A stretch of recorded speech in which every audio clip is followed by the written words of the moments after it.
بسم اللہ الرحمن الرحیم، السلام علیکم۔ K2 ٹیلی ویژن کے پروگرام میں آپ سب کو ایک بار پھر خوش آمدید۔ میرا نام ہے امین مشال اور یہ پروگرام اس لیے بھی اہمیت کا حامل ہے کیونکہ اس میں زندگی کی بقا اور اس کائنات کی بقا کی بات ہوتی ہے۔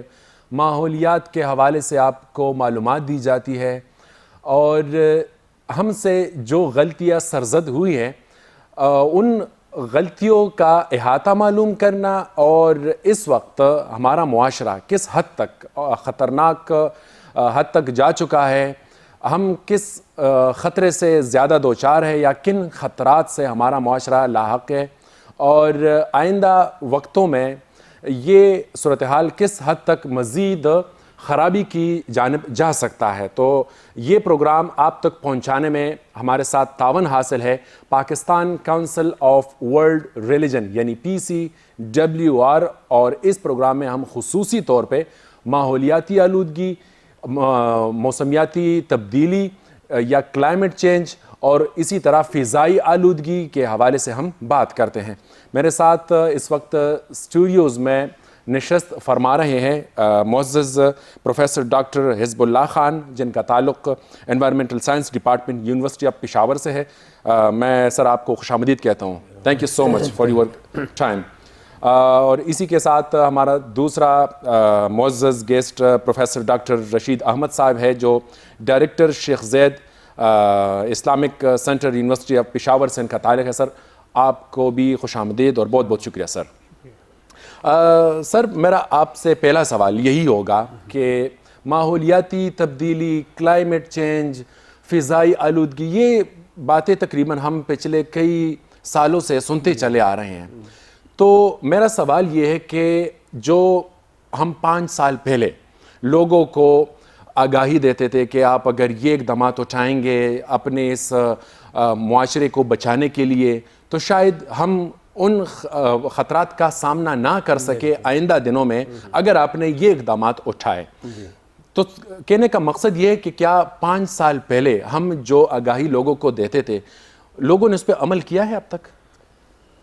بہت شکریہ، بہت ویلڈ کویسچن آپ نے کر دیا کہ جو اقدامات پہلے سے ہمیں بتایا جاتا تھا یا ہمارے انوائرمنٹل پروٹیکشن ایجنسیز ہے پاکستان کی یا ہماری صوبے کا انوائرمنٹل پروٹیکشن کونسل ہے، جی بالکل، تو مختلف میٹنگز میں اور اس میں یہ بالکل پالیسیز ہم اڈاپٹ کرتے تھے، اس کو اپروو کرتے تھے کیبنٹ سے، اور اسی طرح اس پہ عمل درآمد اصل مسئلہ ہے۔ آگاہی تو لوگوں کو بالکل ہے اور مطلب لوگوں کو تمام تر جتنے خطرات ہیں اس کا پتہ ہے، بالکل پتہ ہے، اور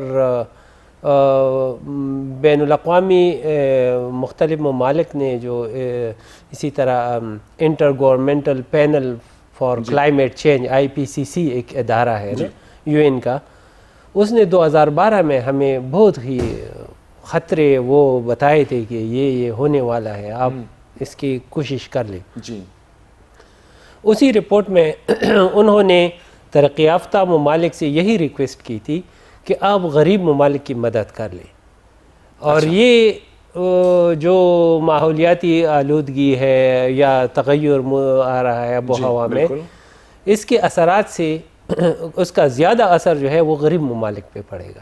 غریب ممالک کا ہم کس کو کہہ سکتے ہیں؟ مطلب ہم بھی غریب ممالک ہم میں ہیں، کیونکہ احساسی کمتری کا شکار ڈیولپڈ کنٹری، ڈیولپڈ اور ڈیولپنگ کنٹریز اس طرح کہہ لیں گے۔ ہاں جی بالکل۔ تو ڈیولپڈ کنٹریز نے اس کے لیے اپنا مدافعاتی نظام وہ بنا لیا، اچھا، کہ بالکل ہم اسی طرح کریں گے اور کوئی مسئلہ نہیں ہے، اور ہم لوگوں نے اس پہ کوئی کوشش نہیں کی۔ حالانکہ ہمیں 2010 میں جو سیلاب آیا اس سے ہمیں اندازہ لگانا چاہیے تھا، مگر ہم نے کہا کہ بس یہ قدرتی آفت ہے اور گزر گیا، پھر بھی ہم نے کچھ نہیں، سو گئے، 12 سال انتظار کرتے رہے اور 12 سال بعد جب سیلاب آیا تو بس تو بڑے پیمانے پہ ایک بار پھر ابھی جو سیلاب آیا ابھی لوگ کہہ رہے ہیں ہاں یہ تو ماحولیاتی تبدیلی اس کا اثر ہے، اور یہ بھی لوگ سمجھ گئے۔ تو کہنے کا مقصد میرا کہ یہ جو ڈیولپڈ کنٹریز تھے انہوں نے اپنے کارخانے جو ہے وہ غریب ممالک یا ڈیولپنگ کنٹریز میں منتقل کرنا شروع کی۔ اچھا، اور اس سے سب سے پہلا سٹیپ جو تھا وہ چائنا کا انہوں نے سلیکٹ کیا کہ ادھر لوگ بھی زیادہ ہیں اور ہم اپنے کارخانے ادھر ہی لگائیں گے تو ہمیں سستا مزدور بھی ملے گا اور وہ جو مختلف گیسوں کا اخراج اور اسی طرح کے وہ عوامل ہے اس سے ہم بچ جائیں گے. اچھا. مختلف ممالک کو انہوں نے اسی طرح سلیکٹ کیا جی. اور جتنی بھی انڈسٹریز ہے ہم دیکھیں مختلف الیکٹرانک انڈسٹریز ہے, گاڑیوں کی انڈسٹری ہے, وہ سارے ادھر چائنا میں لگ گئے, انڈیا میں لگ گئے, پاکستان میں تھوڑی بہت وہ انہوں نے لگانا شروع کی. اور اس کا جو ہم پہ وہ غلط اثر پڑ گیا, وہ ان کا مقصد یہ نہیں تھا کہ ہم پولوشن کو ڈسٹریبیوٹ کریں گے, ان کا مطلب تھا کہ یہ اپنی اکانومی کو ڈیولپ کریں گے اسی کارخانوں کے لگانے کی وجہ سے, اور ان کے لوگ برسر روزگار ہو جائیں گے. تو یہ ملک جو ہے یہ اس کے پاس وہ ڈیولپڈ کنٹریز کی طرح پورا تو نہیں مگر تھوڑا بہت وہ پہنچ جائیں گے. مگر اس کا غلط اثر ہمارے ملک پہ یہ ہوا کہ چائنا کی جتنی بھی پلوٹنٹس ہیں اور انڈیا کی جتنی بھی پلوٹنٹس ہیں وہ سارے ادھر اکٹھے ہونا شروع, ان کے اثرات پاکستان میں وہ شروع ہو گئے. اور یہی وجہ ہے کہ اب جو یو این کا ادارہ ہے وہ ابھی یہی کہہ رہے ہیں کہ آپ پاکستان کی مدد کر لیں, کیونکہ انہوں نے ایک قانون پاس کیا تھا. اس دو کیٹیگریز ممالک کے انہوں نے بنائے, ایک کو وہ انیکسچر 1 کنٹری کہتے ہیں, دوسرے کو انیکسچر 2 کنٹری کہتے ہیں. تو انیکسچر 1 کنٹری میں ڈیولپڈ کنٹریز ہے, انیکسچر 2 میں ڈیولپنگ کنٹری ہے. اچھا. تو انہوں نے کہا تھا کہ اگر کوئی اس طرح ہمیں کسی بھی ملک میں اس کا اثر وہ شروع ہو گیا نظر آیا تو فوراً انیکسچر 1 کنٹریز انیکسچر 2 کنٹری کا مدد کریں گے. اچھا. تاکہ وہ اس کے لیے اپنے آپ کو تیار رکھے اور یہ کر لے. تو ابھی اسی ہمیں تو کسی نے امداد نہیں دیا, مگر اب ہم انہیں کہہ رہے ہیں کہ آپ نے جو فیصلے کی تھی, جو وعدے کی تھی, اس کے مطابق ہمیں وہ ہر چیز میں میرے خیال میں ہمیں امداد کی اشد ضرورت ہے. اور پوری دنیا کو ہماری یہ جو کمزوریاں ہے یا جو غربت کی انتہا ہے اسے سمجھنا ضروری ہے, اور انہیں چاہیے کہ ہماری ہر حالت میں اور ہر وہ پہلو میں ہماری مدد فرمائے. پروفیسر ڈاکٹر رشید احمد صاحب, میں آپ کی رائے بھی شامل کروں گا کہ اسلامی تعلیمات اس حوالے سے کیا ہے, کیونکہ ہم ممبر و محراب پہ تو اخلاقیات اور معاشرے کے دوسرے جو جتنے اس میں خرابیاں ہوتی ہیں وہ بات تو ممبر و محراب پہ ہوتی ہے. میں نے کہیں پر بھی مطلب نہیں سنا کہ شجرکاری کے حوالے سے بھی کسی مولوی, کسی عالم نے, کسی مطلب مذہبی پیشوا نے تعلیم دی ہو. تو آپ کیا سمجھتے ہیں کہ ممبر و محراب اس سیناریو میں, اس صورتحال میں کیا وہ رول ادا کر سکتا ہے؟ بہت شکریہ مشال صاحب. آپ کا جو سوال ہے اس کا جواب دینے سے پہلے ایک دو چیزیں جو آپ کی گفتگو سے, ڈاکٹر صاحب کی گفتگو سے اور آپ کی گفتگو سے سامنے آئی. ایک تو آپ نے ڈاکٹر صاحب نے جس طرح فرمایا غربت جو غریب ممالک ہے اس حوالے سے, شاید میرا یہ خیال ہے کہ یہاں احساس کمتری نہیں ہوگی, بلکہ دوسرے اسباب کے ساتھ ساتھ کہ ہم کیوں پسماندہ رہ گئے ہیں اس کے کئی اسباب ہو سکتے ہیں. میرے خیال میں یہ اس کا احاطہ بھی ضروری ہے کہ کیا ہم نے خود ہی نہیں چاہا کہ ہم بالکل ڈیولپ ہو جائے. تو میرے خیال میں احساس کمتری ایک الگ چیز ہے اور غربت کا جو معیار ہے ایک الگ چیز ہے, اس پر بھی گفتگو کی جا سکتی ہے. بالکل. دوسرا اس حوالے سے کہ جو سیلاب کی جو تباہ کاریاں آئی, آپ نے بجا فرمایا کہ اب لوگوں میں ایک اویئرنیس اور اس حوالے سے ایک بیداری آئی ہے, لیکن اس میں یہ بات بھی اہم ہے کہ ہمارا حصہ پاکستان کے حوالے سے, یعنی جو پولوشن کے حوالے سے یہ اتنا زیادہ نہیں ہے. تو اگر ہم کسی ملک سے مطالبہ کرتے ہیں کہ آپ ہماری مدد کریں تو یہ مدد ایسی نہیں ہے کہ ہم غریب ہے اس وجہ سے ہم, چونکہ انہوں نے غلط کام کیا ہے تو اس غلط کام کا جو وہ ہم ادا کر رہے ہیں, اس کی قیمت ہم ادا کر رہے ہیں, تو اس کو ادا کرنا ہوگا اس کے لیے. تو یہ کوئی خیرات نہیں ہے، کوئی صدقہ نہیں ہے کہ کوئی باہر کے مطلب آپ ممالک لوگوں ہمیں کی غلطیوں کی وجہ سے ہمیں جو تکلیف پہنچی ہے اب اس تکلیف کو کم کرنے میں بھی ہماری مدد فرمائیے. جو پولوشن زیادہ ترقی یافتہ ممالک پیدا کر رہے ہیں، جو اپنے آپ کو ڈیولپڈ کنٹریز کہتے ہیں، اور اس کا خمیازہ ہم بھگت رہے ہیں، تو یہ آج ہم ہیں تو کل تیسرا ملک ہوگا.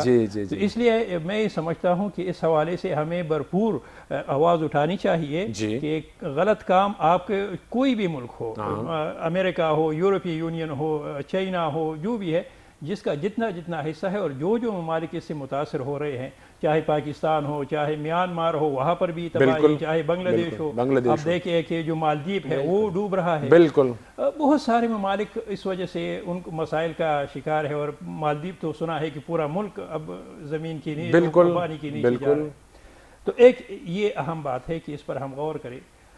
دوسرا، آپ نے یہ جو ماحولیاتی تبدیلی کے حوالے سے علماء کے کردار کے بارے میں بتایا، تو اس میں یہ سمجھتا ہوں کہ ہمارے علماء سے لوگ جو ان سے جو توقعات رکھتے ہیں بجا رکھتے ہیں، کیونکہ ہمارے معاشرے میں علماء کا ایک بہت بڑا انتہائی اہم کردار ہے. انتہائی اہم. اور میرا یہ خیال ہے کہ مسجد اور محراب سے آوازیں اٹھ رہی ہیں. تقریباً ہر دوسری تیسری مسجد جمعہ میں اگر آپ دیکھ جائیں گے تو ہمارے علماء اس پر بات کرتے ہیں. ہاں، یہ بات ضرور ہے کہ اس کو ایک منظم انداز میں ابھی تک یعنی جس کو ہم انسٹیٹیوشنلائز کہتے ہیں وہ نہیں کیا. اور یہ حکومت یا ریاست کی ذمہ داری ہے کہ اس کو ایک ادارہ جاتی صورت دے دے. باقاعدہ اس پر ہمارے علماء کو یہ ایک جس کو کیا آن بورڈ لے لے. ہمارے یہاں بدقسمتی سے اب جو پروگرام آپ جس کے تعاون سے کر رہے ہیں PCWR، وہ آیا ہے، وہ ہمارے لیے جو شعور پیدا کرنے کی بالکل ریاست کا اس حوالے سے کردار ہے تو بہت کم ہے. یہ اہم نقطہ. ہم چاہے ہمیں جو حکومت کی جو پالیسیز ہے اس کا ایک عکس، جس کا ایک ریفلیکشن ہے، یہ ہمیں پالیسیز میں نظر آنی چاہیے. PCWR کی طرح حکومتی ادارے جو ہے وہ کیا ڈیوٹی نبھا رہے ہیں، وہ اس پر بھی ہم بات کریں گے. ہماری گفتگو جاری رہے گی. وقت ہوا ایک چھوٹے سے بریک کا، ہمارے ساتھ رہیے گا.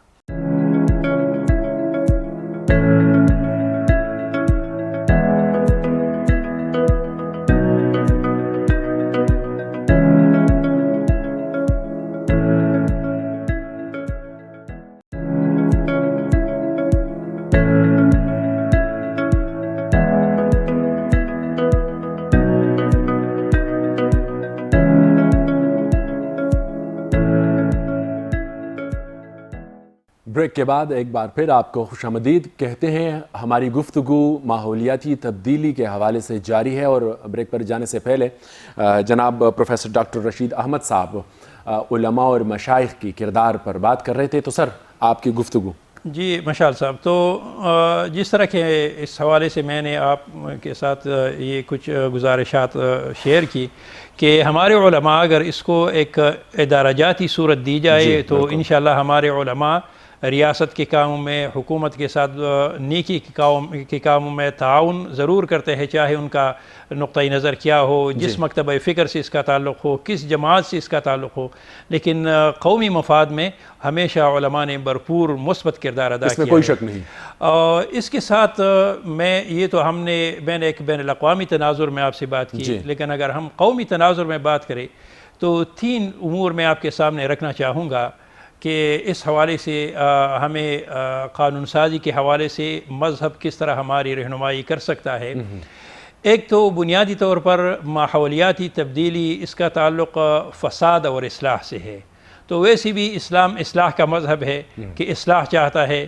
اللہ تعالیٰ مصلحین کو زیادہ پسند فرماتا ہے اور فساد کو ناپسند فرماتا ہے. فساد معنی یعنی ہر وہ چیز جس کی وجہ سے نظام خراب ہو جاتا ہے، نظام میں رکاوٹ پیش آ جاتا ہے، خدا کو تکلیف پہنچتی ہے، کوئی بھی ہو، یعنی کوئی بھی ہو، چاہے قانون کے حوالے سے ہو، چاہے عدالت کے حوالے سے ہو، اخلاق کے حوالے سے ہو، آئلی قوانین کے حوالے سے ہو، ماحولیات کے حوالے سے ہو. تو فساد کو اللہ تعالیٰ پسند فرما نہیں کرتا. اس لیے اس ماحولیاتی تبدیلی کو اگر ہم نے فساد سے بچانا ہے تو اس کو ڈیفائن بھی کرنا ہے کہ یہ بھی ایک فساد کی صورت ہے, یہ بھی ایک ضرر ہے جس کو ہم نے دور کرنا ہے. یہ ایک پہلو ہے اور اس پر قانون سازی کی بھی ضرورت ہے کہ اس کو باقاعدہ اس کو بیان کیا جائے اور اس کو متعارف کیا جائے. دوسرا یہ کہ بعض اوقات ہم ایک وسائل کو استعمال کرتے ہیں اور ہمارا یہ خیال ہوتا ہے کہ یہ تو میں ایک جائز کام کرتا ہوں, ایک جائز چیز کو, ایک حلال چیز کو استعمال کرتا ہوں, تو اس پر مجھے کوئی پابندی نہیں ہے. حالانکہ شریعت کا یہ اصول نہیں ہے. شریعت فرماتا ہے کہ یہ بالکل جائز ہے کہ آپ اللہ تعالیٰ نے جو چیزیں آپ کے لیے پیدا کی ہیں آپ اس کو بھرپور طریقے سے استعمال کریں, اس سے استفادہ کریں, لیکن ایک شرط کے ساتھ کہ اس جائز چیز کے استعمال کا نتیجہ غلط نہ ہو. اگر نتیجہ غلط آتا ہے تو پھر اس جائز کام پر بھی پابندی لگائی جا سکتی ہے. ہمارے ہاں جس کو ہم کہتے ہیں مصادر شریعت یا مصادر قانون, جو منابع جو قانون کے لیے مصادر ہو سکتے ہیں, اس میں ایک بہت ہی اہم ایک اصطلاح ہے جس کو ہم کہتے ہیں سد الذرائع. سد الذرائع کا مطلب یہ ہے کہ ہر وہ جائز کام جس کا انجام ٹھیک نہیں ہوتا آپ اس جائز کام پر بھی پابندی لگا دیں. تو اب مثلا آپ درخت کاٹ رہے ہیں, اس نے کہا کہ اس پر یہ تو جائز کام ہے, لیکن چونکہ اس کا انجام ٹھیک نہیں ہے اس لیے اس پر پابندی لگانا یہ عین اسلامی قانون. زبردست. اب پانی سے ایک شخص زیادہ پانی استعمال کرتا ہے, جائز کام کرتا ہے, لیکن اس کا انجام ٹھیک نہیں ہے, آپ اس پر پابندی لگا دیں. تو یعنی ہر وہ جائز کام, یا مثلا ایک عام سی مثال میں آپ کو دے دوں کہ مثلا زیادہ اونچی آواز پر بات کرنا ایک جائز کام ہے, لیکن اس کا انجام اگر نتیجہ کسی کو اگر تکلیف پہنچتی ہے اس سے بالکل کوئی بیمار ہو, سازی کی جا سکتی ہے کہ اس کو کس طرح جو مختلف چیزیں ہیں, گاڑیاں ہیں, لاؤڈ سپیکرز ہیں وغیرہ وغیرہ, اس کے جو جس کو ہم کہتے ہیں آواز کی آلودگی, اس کو ہم کر سکتے ہیں. تو یہ دوسرا ایک اس کا جو پہلو ہے کہ ہم اس پر غور کریں. اور اس سے زیادہ ایک اہم بات میں آپ کے ساتھ اپنے جو ویورز ہیں ان کے ساتھ شیئر کروں گا. ایک نئی اصطلاح ہے, نئی اصطلاح نہیں ہے کافی, لیکن ہمارے ہاں اس کو استعمال کیا جاتا ہے, جس کو ہم سسٹینیبل ڈیولپمنٹ کہتے ہیں, یعنی پائیدار ترقی, جس کا سادہ الفاظ میں مطلب یہ ہے کہ آج جو وسائل ہے اس پر صرف میرا حق نہیں ہے بلکہ اس میں آئندہ لوگوں کا بھی حق ہے. تو کیا ہم اس کو اسلامی تناظر میں اس کو جسٹیفائی کر سکتے ہیں کہ نہیں؟ مجھے ایک واقعہ یاد آتا ہے اور اس لیے اس کا اطلاق اس پر بھی کیا جا سکتا ہے. حضرت عمر رضی اللہ عنہ کے زمانے میں ایک علاقہ فتح ہوا خیبر کا, اور اس وقت یہ تھا, ایک روایت ہی چلی آ رہی تھی کہ جو غنیمت آ جاتا تھا تو جو فاتحین افواج ہوتی تھی ان کے درمیان تقسیم کی جاتی تھی. خیبر کا جب جو زمین اس کو فتح کیا گیا تو صحابہ کرام جو مجاہدین تھے انہوں نے کہا کہ اب یہ تو مجاہدین کے درمیان تقسیم کرنی چاہیے, زمینیں بھی تقسیم کرنی چاہیے اور جو دوسرے محصولات وغیرہ. بالکل. پورا ایک اس پر صحابہ کرام کا ایک بہت اکثریت اس پر تھی. حضرت عمر رضی اللہ عنہ خلیفہ تھے, انہوں نے اس کی مخالفت کی. اس نے کہا کہ ہم اس کو تقسیم نہیں کریں گے, یہاں تک کہ اسلام کا چونکہ مزاج ایک شورائی مزاج ہے, تو مسجد نبوی میں ایک قسم کا ایک پارلیمنٹ اور ایک شورا منعقد ہوئی, اور اس میں حضرت بلال رضی اللہ عنہ کھڑے ہو گئے اور اس نے حضرت عمر رضی اللہ عنہ کی شدید مخالفت کی. اچھا, کہ آپ اس کو تقسیم کریں گے, آپ اس کو بغیر تقسیم کے نہیں رہنے دے سکتے. اور پھر حضرت بلال رضی اللہ عنہ کا بھی ایک گروپ بن گیا. تو حضرت عمر رضی اللہ عنہ ایسا صاحب جبروت اور صاحب اختیار حاکم نے ایسا نہیں کیا کہ اس کا منہ بن گیا کہ نہیں تم بات نہ کرو. انہوں نے کہا کہ ہم آرگومنٹس, ہم دلائل پیش کریں گے.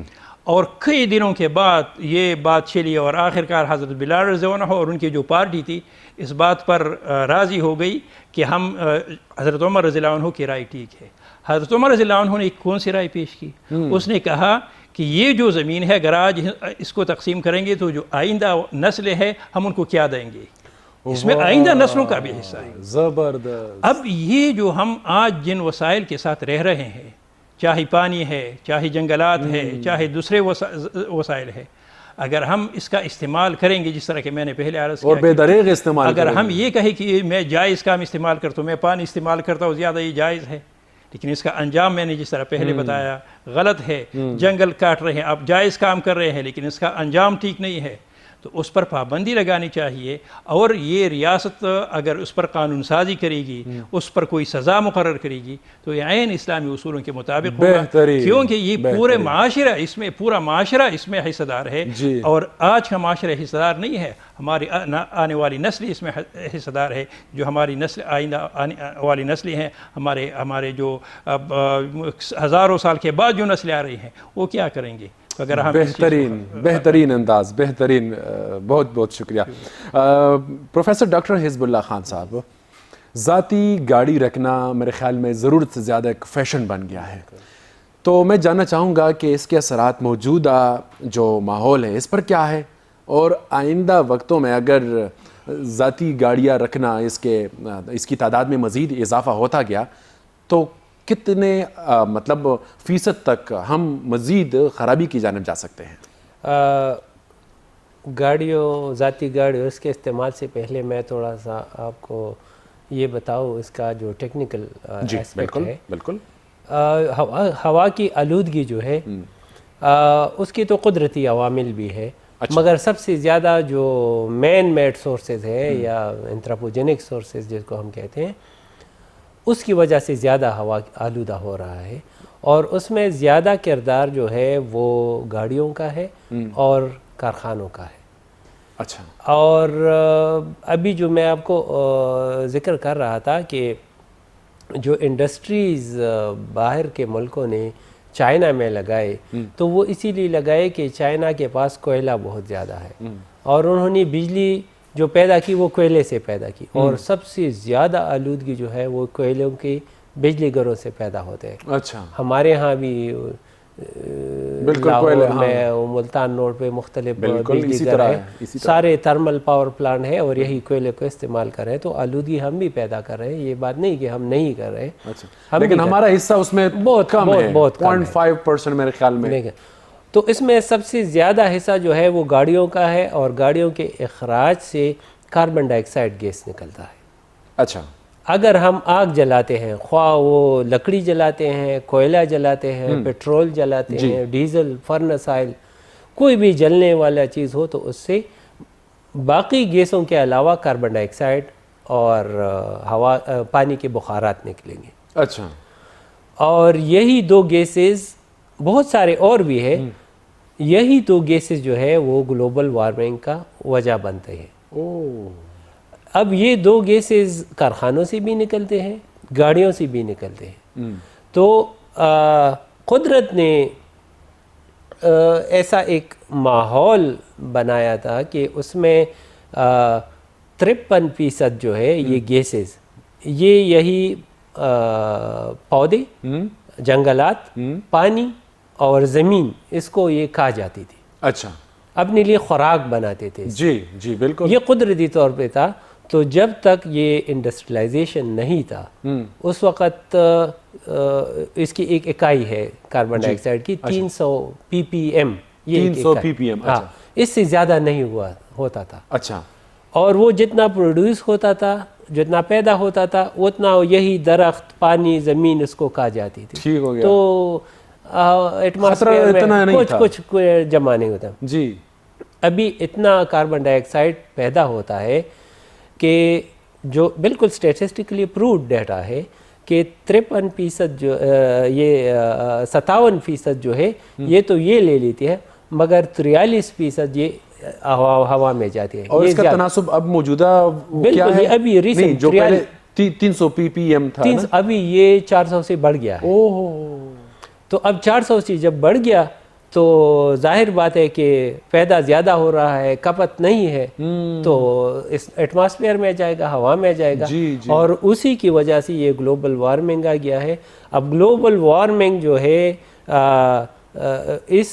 اگر ہم اس کو 30 سال کے عرصے پہ تعین کر لیں، اور اس کی ویدر، رین فال کتنا ہے، بارشیں کتنی ہوتی ہے، ہوا کا دباؤ کتنا ہے، ٹیمپریچر کیا ہے، ڈیو پوائنٹ کیا ہے، یہ اس کو ویدر پیرامیٹر کہتے ہیں. اگر 30 سال کا ہم حساب کتاب لگائے اس میں جتنا بھی تغیر آتا ہے اسی کو ہم کلائمیٹ چینج کہتے ہیں. واہ یہ 30 سال پہ منحصر ہے. یہ 10 سال کے ڈیٹا پہ ہم کلائمیٹ چینج کے اثر کو نہیں بتا سکتے. تو اسی اندازے کے مطابق انہوں نے کہا تھا کہ یہ گلوبل وارمنگ جس مقدار سے بڑھ رہی ہے تو سن 2100 میں باقی عوامل کے بجائے سمندر کا سطح جو ہے وہ 1 میٹر تک بڑھ جائے گا. ابھی اس وقت کم کافی ہے. الارمنگ ہے. تو 2100 میں جب 1 میٹر بڑھ جاتا ہے تو بنگلہ دیش کا اگزامپل اگر ہم لے لیں تو اس میں ابھی تک جتنے بھی گھر ہے وہ سطح سمندر سے 1 میٹر کے بلندی پر ہے. تو یہ 2100 میں کیا ہوگا؟ بنگلہ دیش مکمل ختم ہو جائے. یہ بالکل وہ جس کو دریا بورڈ ہو جائے. ریسرچ بتا رہے ہیں. یہ ریسرچ بتا رہی ہے. اور انہوں نے جتنی بھی پریڈکشن کی ہے وہ صحیح ثابت ہو رہے ہیں. ابھی تک تو بالکل صحیح آ رہے ہیں. بالکل. اور جس اندازے سے وہ کہہ رہے ہیں کہ ٹیمپریچر اتنا بڑھے گا اس سے گلیشیئر وغیرہ میلٹ ہوں گے. ہمارا وہم و گما میں بھی نہیں تھا کہ سیلاب اس سال اس بڑے پیمانے پہ مطلب آ سکتی ہے. اب اس میں اگر ہم دیکھیں کہ وہ بھی یہ کہہ رہے ہیں کہ 5 سال بعد 2025 تک انہوں نے یہ اندازہ لگایا تھا. اب کہہ رہے ہیں کہ 5 سال بعد جو ہے آرکٹک جو اوشن ہے وہ بالکل پانی اس میں نہیں ہوتا, وہ آئس ہوتا ہے بالکل. اچھا جی جی. تو وہ کہہ رہے ہیں کہ گرمیوں میں بھی اس میں آپ کو پانی ہی پانی نظر آئے گا. تو یہ پانی کدھر جائے گا؟ ابھی اس کا موومنٹ شروع کرے گا. ابھی تو وہ رکا ہوا ہے.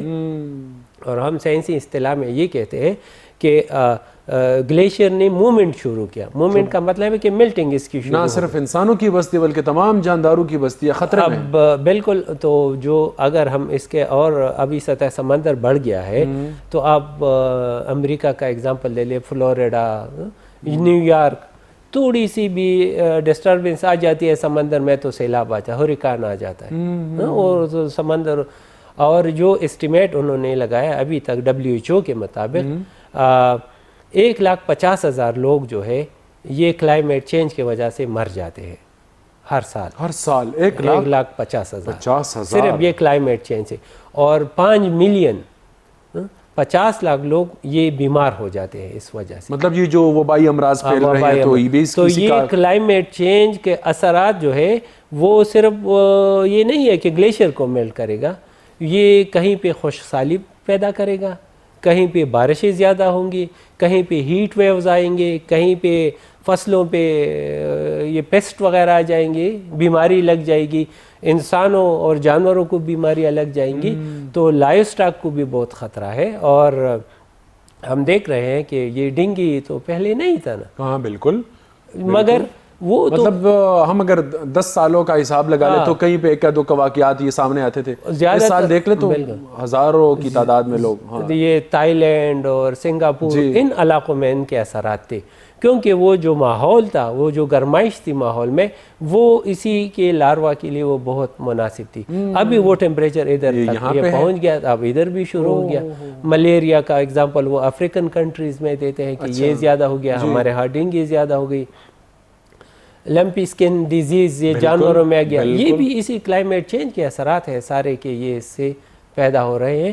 اور دوسری یہ ماحول ہم نے خود ہی پیدا کیا ہے مسائل اور بیماریوں کو لانے کے لیے. بالکل. جس طرح ڈاکٹر صاحب نے فرمایا سسٹینیبل ڈیولپمنٹ, پائیدار ترقی, جی, تو ہم کیمسٹری یا انوائرمنٹل سائنس کے لوگ ہم کارخانوں کے خلاف نہیں ہیں, نہ ٹیکنالوجی کے خلاف ہے, مگر ہم کہہ رہے ہیں کہ آپ کوئی ٹیکنالوجی بنا رہے ہیں اس کو سسٹینیبل بناؤ, اس کو پائیدار بناؤ.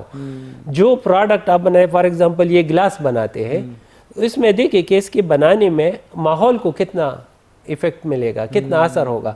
اگر سائنسدان اس پہ سوچ لے کہ میں یہ گلاس بنا رہا ہوں, اس سے ماحول کو یہ نقصانات ہو رہے ہیں, اس کو ہم کس طرح بچائیں گے, اسی کو سسٹینیبل ڈیولپمنٹ کہتے ہیں. زبردست زبردست.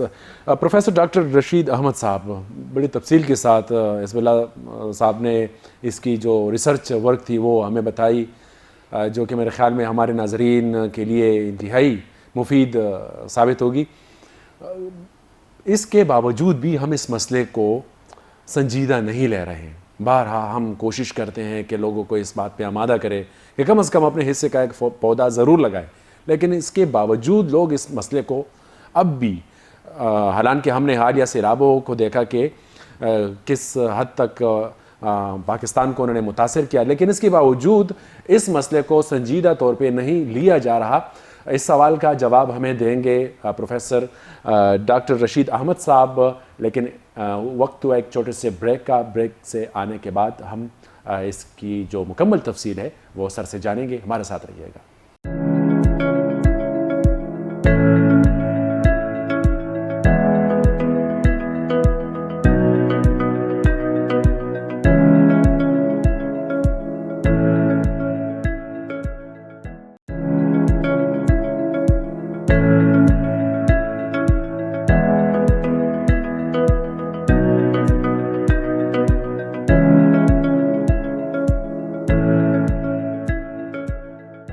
Welcome back.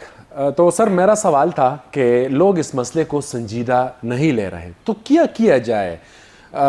اس کو حکومت کے ذمہ ڈال دے، سخت سے سخت سزائیں اس پر عائد کرے، کیا کیا جائے آپ کے خیال میں؟ مشال صاحب، یہ جس طرح کہ ہم نے اور ڈاکٹر صاحب نے اس کے بہت مختلف پہلوؤں پر سیر حاصل بحث کی، جی، تو یہ ایک ایسا مسئلہ ہے کہ جس پر انفرادی طور پر، اجتماعی طور پر اور قانونی طور پر اور اخلاقی سب اس کے متقاضی ہے جوانب کہ اس پر توجہ دی جائے۔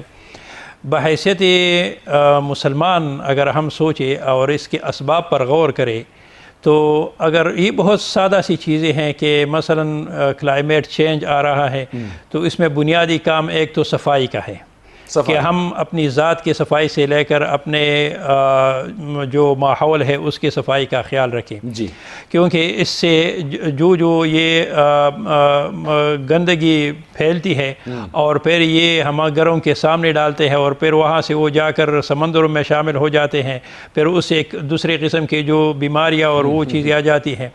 تو ایک یہ کہ ہمیں اسلام تو ایک حدیث میں آتا ہے کہ اللہ تعالیٰ پاک ہے اور پاک لوگوں کو پسند فرماتا ہے، ان اللہ طیب یحب الطیب، پاک چیز پسند اللہ تعالیٰ فرماتا ہے، ان اللہ یحب المطہرین، جو اللہ تعالیٰ جو پاکی کرنے والے ہیں وہ پسند فرماتا ہے۔ اور ویسے بھی اسلام میں کہتا ہے کہ جو آدھا ایمان تو صفائی ہے کہ اس پر ہم صفائی پر فوکس کریں، لیکن جو صفائی ہم عموماً اس کا مطلب یہ لیتے ہیں کہ اپنی ذات کی صفائی کرے، اپنا جسم صاف اور پاک رکھے، وضو کرے، یہ بالکل ٹھیک ہے، گھر صاف کر کے کوڑا اٹھا کے گلی میں پھینک دیں، لیکن یہ جو عنصر ہے کہ ہم اپنے گھر کا جو کوڑا کرکٹ ہے وہ کہاں پھینکتے ہیں، پھر اسے آگے جا کر اب یہاں تو آپ نے کہا کہ قانون کیا ہے اور اخلاق کیا ہے اور انفرادی عمل کیا ہے۔ انفرادی طور پر اگر ہم دیکھیں تو یہ تو ہم یعنی اپنی ذات اور گھر کا جو صفائی ہے اور جو کوڑا کرکٹ ہے ہم اس کو کیسے صحیح جگہ پر پہنچائے، لیکن اس کے بعد ریاست اور حکومت کا کام آتا ہے۔ مثلا اگر ہم پشاور کی بات کریں تو پشاور میں آپ دیکھیے کہ آپ کسی بھی جگہ آپ جائے آپ کو وہاں جو گندگی کے ڈھیر آپ کو نظر آئیں گے، اسی طرح ہے۔ اب یہاں اس کو ٹھکانے لگانے کے لیے ہمارے پاس کیا ہے؟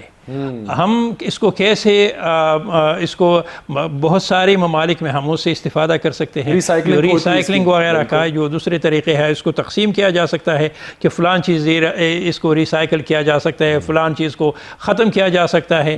اب بعض اوقات ہم یہ دیکھتے ہیں کہ اس کو اپنے آپ کو اس سے جان چھڑانے کے لیے ہم اس کو آگ لگا دیتے ہیں، تو اب اس سے ایک اور گندگی پیدا ہو جاتی ہے، اب اس میں پلاسٹک ہوتے ہیں اور اس میں جو گندگی، اور ڈاکٹر صاحب نے فرمایا پتہ نہیں کہ اس میں جتنے متعلقہ ادارے میں نے خود دیکھے وہ خود آگ لگاتے ہیں۔ آپ دیکھیے ڈاکٹر صاحب یہاں موجود ہے، آپ ان سے پوچھئے کہ اس میں جو پلاسٹک وغیرہ اور اس پتہ نہیں کہ کتنے زہریلے قسم کے جو گیسز ہے ہم اس کو ہوا میں شامل کرتے ہیں۔ تو یہ مذہب کے بھی خلاف ہے، یہ اخلاق کی بھی خلاف ہے کہ ہم اس کو ایک پالیسی ایسے بنائی جائے۔ میں نے آپ کو صرف پشاور کی مثال دی، یہ تو پورے ملک کا یہ حال ہے کہ ہم یہ کرتے ہیں. لیکن اگر ہم ایک شہر کو، اب دیکھیے ہم طیب اردگان کی مثال دیتے ہیں کہ بہت اچھا لیڈر ہے. وہ لیڈر کیسے بنا؟ وہ تو یہی سے بنا تھا. ایک ناظم طور کس طرح یہ کہ ترکی کا ایک وہاں جو بندرگاہ ہے وہ کہا جاتا ہے کہ وہ اتنا گندا تھا کہ وہاں کوئی ایک کشتی بھی نہیں رک سکتی تھی. وہاں وہ اتنا صاف اور شفاف ہے کہ وہاں بڑے جو بحری جہاز ہے وہاں وہ کھڑے ہو جاتے ہیں، اور ایک جو قطرہ ہے ایک ایسا صاف پانی نظر آتا ہے. تو اگر ول موجود ہو تو میرے خیال میں اس پر سب سے پہلا یہ کام ہم کرنا چاہیے کہ ہم اپنی ذات کی صفائی، اپنے ماحول کی صفائی، اور پھر جو ہماری ادارے ہیں جو اس کام کے لیے مختص ہے، جو جس پر تنخواہیں لیتی ہیں. اب دیکھیے ہماری جو سیکریٹریٹ میں جائیں گے تو اس کے لیے الگ ڈپارٹمنٹ ہوگا. ہر سال اس کے لیے باقاعدہ بجٹ میں رقم مختص کی جاتی ہے.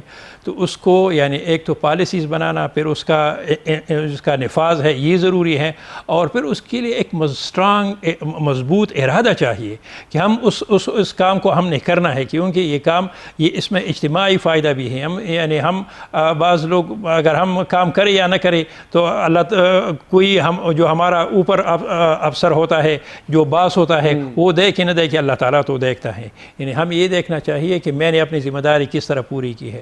تو خاص کر اس حوالے سے ہمیں بہت زیادہ حساس ہونا چاہیے کہ یہ معاملہ بہت حساس نوعیت کا ہے. تو سر ایک مقروض ملک کس طرح امریکہ جیسی ریاست جو قوت ہے، جو بڑی طاقت ہے، اپنے آپ کو پاور سمجھتی ہے پوری دنیا کی، تو کس طرح اس کو اپنی جو تکلیف ہے وہ بتائے گی اور اسے اس بات پہ آمادہ کرے گا کہ آپ ہماری اس ضمن میں مدد فرمائیں؟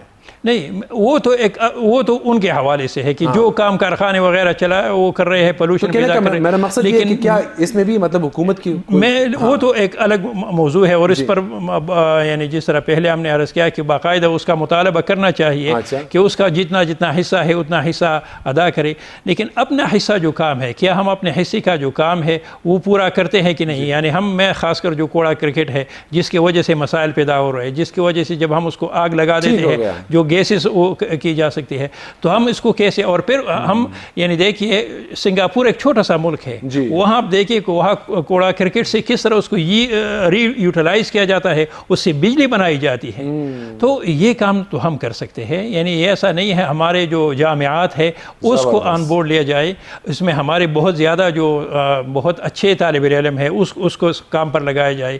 بہت سارے یعنی اگر ہم اس کو یہ جو کوڑا کرکٹ ہے اس کے بہت ساری ایسی چیزیں ہوں گی کہ اگر ہم کسی کے حوالے کریں تو اس میں بہت سارے بے روزگار ہیں، ان کو روزگار بھی مل جائے گا. یعنی یہ ایسا کام ہے کہ جو فائدہ سے خالی نہیں ہے. ماحول بھی پاک اور صاف ہوگا، بجائے اس کے کہ ہم نے اس کو کہیں شاید پشاور سے باہر کسی جگہ پر اب ڈمپ کر رہے ہیں، اور وہ ایک وقت ایسا آئے گا کہ وہ بھی جگہ ہمارے پاس نہیں رہی. بالکل نہیں رہے. یہ چیز ایسی ہے کہ جس پر توجہ دینے کی ضرورت ہے. پروفیسر ڈاکٹر حزب اللہ خان صاحب، حکومت آپ لوگوں کی تحقیق سے کس حد تک استفادہ لیتی ہے؟ یہ بات ہے کہ اگر ہم مختلف اسپیکٹ اس کا دیکھ لیں تو سب سے پہلے میں کلائمیٹ چینج کے بارے میں بتاؤں گا کہ ابھی 1 مہینہ 2 پہلے انوائرمنٹل پروٹیکشن کونسل ہے صوبہ خیبر پختونخوا میں، جی میں اس کا ممبر ہوں.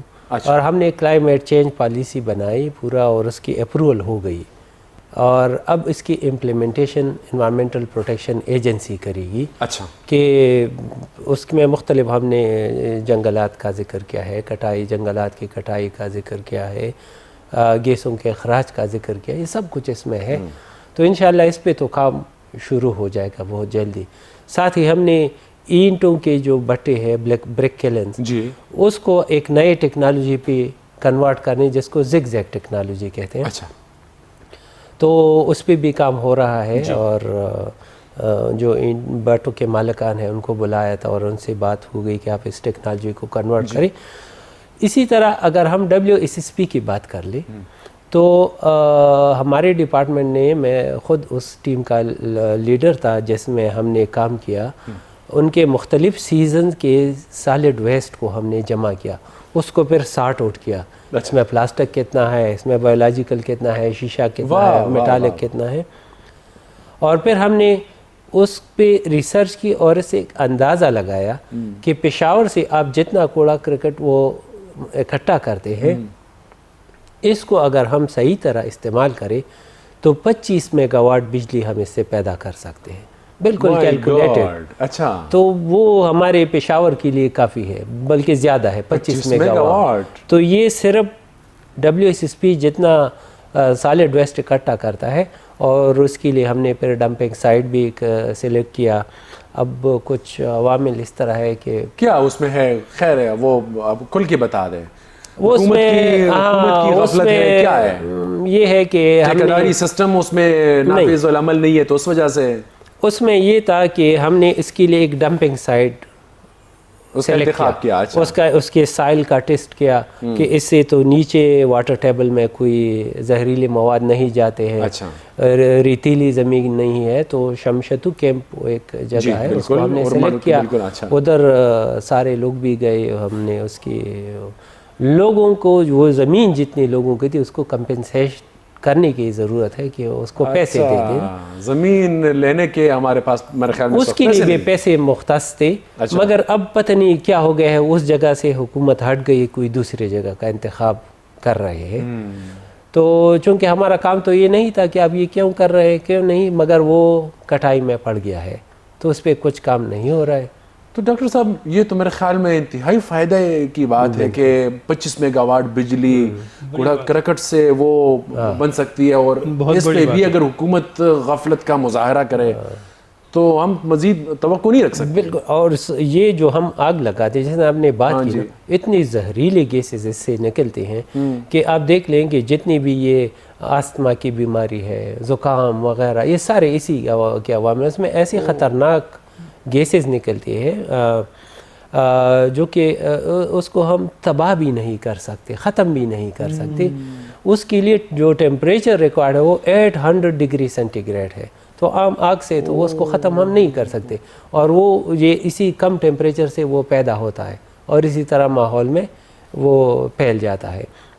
ساتھ ہی کاربن ڈائی آکسائڈ کا اخراج بھی ہوتا ہے، کاربن مونوکسائڈ کا بھی اخراج ہوتا ہے. تو جس طرح آپ نے پہلے وہ بات کی، ہم ڈیٹیل میں چلے گئے وہ پرائیویٹ گاڑیوں کا. تو یہ جو پہلے میں نے وہ UN کونسل کا وہ جو بات کی، انہوں نے کہا کہ 2100 میں 2100 میں یہ ایسا ماحول خراب ہوتے جا رہا ہے. تو انہوں نے یہ کہا کہ سب سے پہلے تو آپ پیٹرول اور ڈیزل کی گاڑیوں کو ختم کریں. تو ابھی جو یہ ہائبرڈ اور سولر سسٹم کی گاڑی آ رہی ہیں، یہ اسی کا ایک تسلسل ہے، وہ آ رہا ہے. اور انہوں نے کارخانے بھی اس طرح لگائے کہ اگر، اور ساتھ ہی ساتھ انہوں نے یہ کہا، یورپ میں، امریکہ میں یہ رواج یہ قائم ہے کہ پرائیویٹ گاڑیوں کو مت چلائیں، پبلک ٹرانسپورٹ کا استعمال کریں، کار پولنگ کر لیں. الیکٹرک کارز بالکل عام ہو گئی ہے، یا کار پولنگ کر لیں. جب ہم 3 یونیورسٹی سے آ رہے ہیں، ایک دوسرے سے رابطہ کہ یار میں بھی جا رہا ہوں، میں نے ڈاکٹر صاحب سے بات کی، بس اکٹھے آئیں گے، تو ایک گاڑی کی بچت ہو گئی. اس سے جتنا اخراج ہوتا تو ہم نے بچایا. تو انڈیویجولی ہمیں یہ چاہیے، گورنمنٹ تو لارج سکیل پہ کریں گی، مگر جو کام ہمارے ہاتھ میں ہے اس کو تو اس کی تو ابتدا کر لینا. اگر گاڑی نہیں استعمال کر سکتے تو سائیکل کو استعمال کریں، سب سے بہترین ذریعہ، صحت بھی ٹھیک رہے گی، ورزش بھی ہوگی، کوئی اس سے ماحولیاتی آلودگی بھی نہیں ہوگی.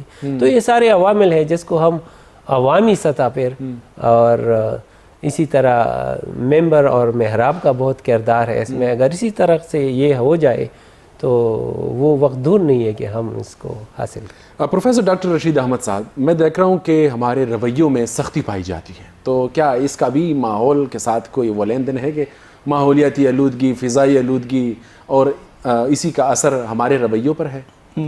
اس میں کوئی شک نہیں ہے کہ ماحول کا انسان پر اثر ہوتا ہے.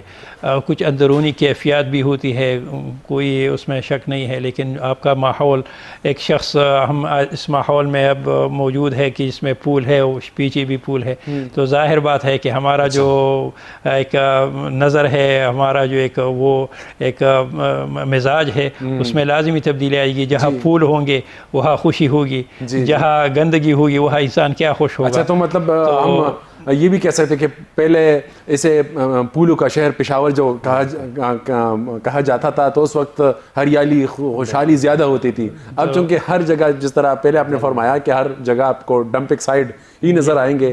تو رسول اللہ صلی اللہ علیہ وسلم کے بارے میں مشہور ہے کہ یہ بات مدینہ میں مشہور تھی کہ رسول اللہ صلی اللہ علیہ وسلم جس گلی سے گزرتے تھے تو لوگوں کو گھروں کے اندر معلوم ہو جاتا تھا کہ رسول اللہ صلی اللہ علیہ وسلم گزرے. واہ سبحان اللہ. اتنے پاک صاف اور خوشبو آپ کے جسم سے معطر ہو کر آپ نکلتے تھے. تو انسان چاہتا ہے کہ انسان میں یہ جو ظاہری طور پر بھی اس کا جو حسن ہے ماحول اچھا ہو. تو یہ کام ہم نے اپنے ہاتھ سے کرنا ہے. اگر ہم اپنے ماحول میں اپنے ہاتھوں سے درخت لگائیں گے, زیادہ سے زیادہ ایک دوسرے کے ساتھ تعاون کریں گے اس حوالے سے, تو لازمی بات ہے کہ اس کا فائدہ ہم سب کو ہوگا. یعنی ہمارے آج کی نسل کے لیے بھی ہوگا, ہمارے آئندہ نسلوں کے لیے بھی ہوگا.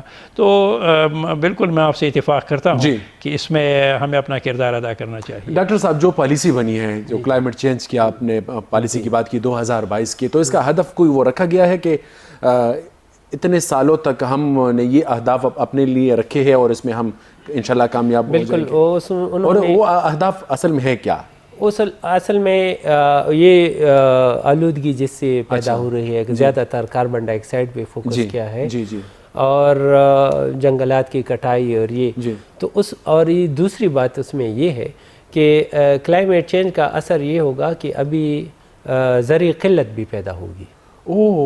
کیونکہ وہ جس ٹیمپریچر میں ہمارے مطلب میں ہم گندم کی بوائی کرتے تھے, اب وہ ٹیمپریچر وہ نہیں ہے, وہ مہینے گزر گئے. ٹماٹر میرے خیال میں اگلے کئی سالوں بعد ہم 1000 روپے کلو. بالکل, گندم اسی طرح جوار کی فصل کو دیکھ لیں تو اس میں یہ ہے کہ ایک کوآرڈینیٹڈ ایفرٹس کی ضرورت تھی, اور مختلف جو ادارے ہیں ان کو اکٹھا کر کے کہ آپ ایک دوسرے کے ساتھ مشاورت کے ساتھ یہ کام کریں.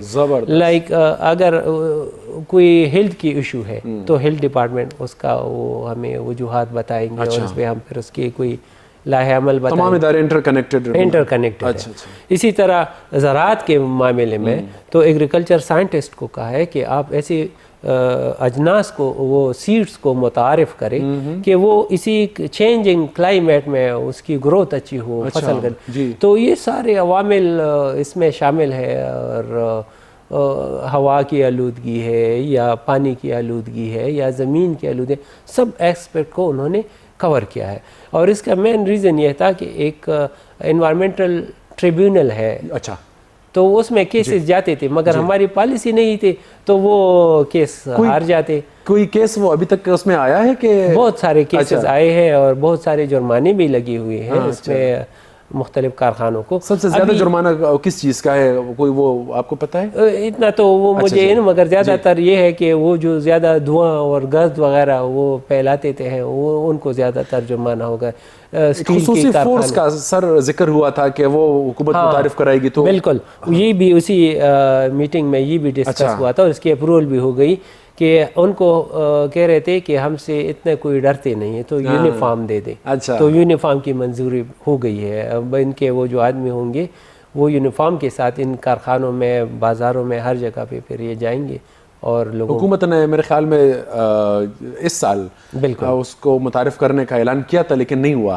تو آپ چونکہ اس بورڈ کا حصہ ہے تو فیصلہ اس میں ہو گیا ہے. ہم جو پرنسپلی ایگریڈ تھے سب لوگ, صرف اس میں یہ تھا کہ ایسا یونیفارم ان کو دے دیں کیونکہ یہ انتہائی ضروری ہے, فورسز کے ساتھ وہ موافقت نہ رکھتا ہو. ڈاکٹر صاحب کوئی غلطی کرے اور اسی وقت اس کو جرمانہ کرے تاکہ لوگ سینسٹائز ہو, لوگوں کو پتہ ہو کہ نہیں میں تو دعا پہ لاؤں گا. تو اصل میں یہ مسئلہ ہے کہ قانون موجود ہے لیکن دو چیزوں کی کمی ہے کہ ایک صحیح معنوں میں لوگوں کے اندر قانون کے بارے میں جو آگاہی ہے کہ کیوں ایسا ہے, یعنی اس کی اہمیت, اور دوسرا آخر یہ کہ اس کا اگر عملی نفاذ ہو اور لوگ دیکھیں کہ اس وجہ سے اس کو سزا ملی ہے تو اس وجہ سے ملی ہے, تو میرے خیال میں پھر یعنی ہم مجموعی لحاظ سے اس بات کو آگے بڑھا سکتے ہیں. Thank you so much sir, thank you so much sir. عملی نفاذ کی ضرورت ہے. میرے ساتھ شریک گفتگو تھے پروفیسر ڈاکٹر حزب اللہ خان صاحب جن کا تعلق environmental science department university of Peshawar سے ہے. سر آپ کا بہت بہت شکریہ, انتہائی تفصیل کے ساتھ آپ کے ساتھ بات ہوئی. اور پروفیسر ڈاکٹر رشید احمد صاحب جو director Sheikh Zayed Islamic centre university of Peshawar ہے, سر آپ کا بھی بہت بہت شکریہ. اور اسی کے ساتھ امین مشال کو دیجیے گا اجازت. اللہ نگہبان.